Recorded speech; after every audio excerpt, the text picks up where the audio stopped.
Babi Television Uganda webali kubanga otambuliramu naffe yonna gy'osinzira okubanga otugoberera. President Robert Kyagulanyi Ssentamu of course ab'e London kyeyabakoze wabula yabaseemu omuntu era ndowooza essaawa zino temulina kye mumubanja. Ekyo naffe bannayuganda kye tumiisinga wano wabula abali e London mwe mwasinze okubanga mukifunamu ennyo olw'ensonga nti okuva President Robert Kyagulanyi Ssentamu we yayingira ebyobufuzi music we n'abaningibwa mu ggwanga lyattu erya Uganda ne concert ne zibaningibwa era president singa ekyo yasoose kikola Uganda nga tannajja UK naye munnange olw'okubanga ensi yaffe bw'etambula nga bw'etambula President Robert Kyagulanyi Ssentamu takkirizibwa kubanga ategeka kivulu kyonna naye ndowooza London mwamuwuliddemu omusera era President Robert Kyagulanyi Ssentamu ekyamazima temuyina kye mumubanja.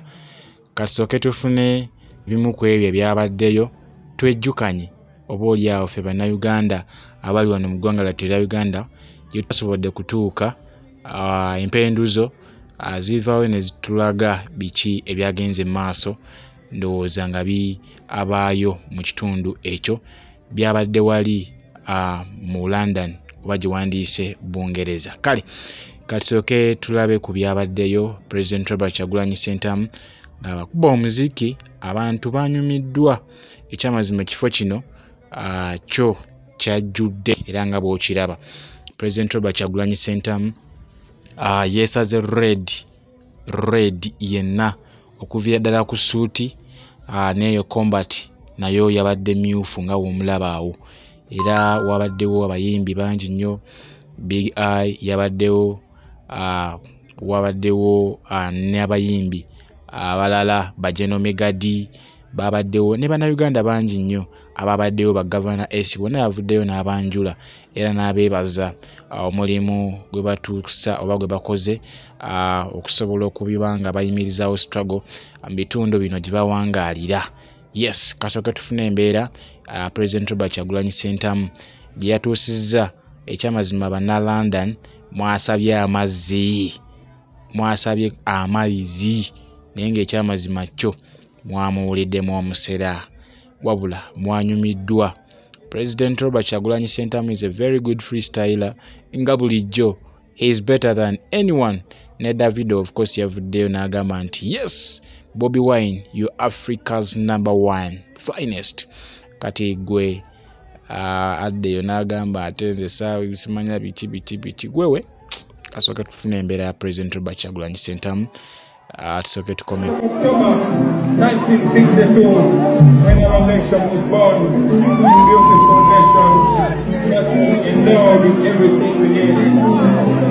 With unity in capacity, the Baganda, the Nubians, the Banyankore, the Northerners, Westerners, Easterners, they are surely all of them coming together to build a nation that will make life better for the next generation. You and I. We are that generation that we are looking for. We are the grandchildren of the independence generation, the grandchildren of the Mandela generation, the grandchildren of the Okote generation. We are the grandchildren of the Benchiwanuka generation. We are the grandparents of the future generation. So we must, within ourselves, find solutions. We must wake up. We must get serious.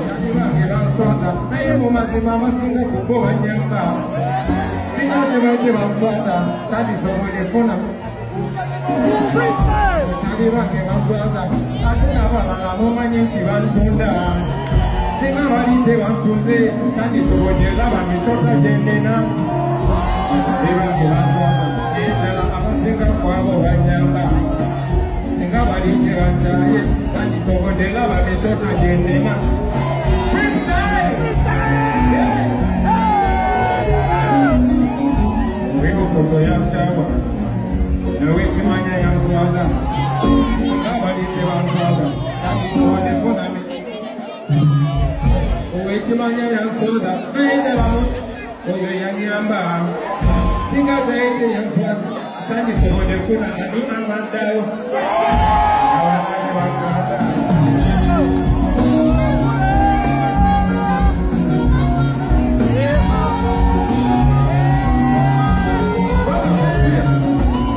niddamu okubalaba nga eyaliko bitosobola kumutegera niddamu okubalaba nga eyaliko bitosobola kumutegera nekanyirineetegera katudde bitebe yafuuka n'opulezidenti bamunyanyisa alina luzira nga nekirowoozi kyammwe bakinyanyisa kirina kigo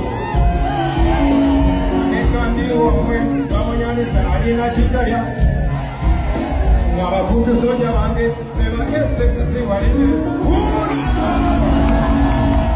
Yes, oyo gwe bayise President Robert Kyagulanyi Ssentamu wabula mwanyumiddwa bannabungereza mwanyumiddwa nnyo olaba ffe tubirabidde ku ssimu naye ate mmwe abaabaddeyo live so ndowooza mwatinyumiddwamu nnyo era yembeera bannayuganda bannammwe ife abali wano e Uganda gye tumiisinga kubanga pulezidenti waffe atukyamulanga bw'aba kyamudde go ge mazima naye any day any time awo tunaba tufunye emirembe nga buli munnayuganda asobola okwetaaya olaba ate Kyagulanyi Ssentamu tasobola kwetaaya kola concert kuyimbira abantu bannayuganda naye ate gwe omuntu wa wansi kyova olanga essaawa zino abatuterawo emisolo abasuubuzi ne beekyanga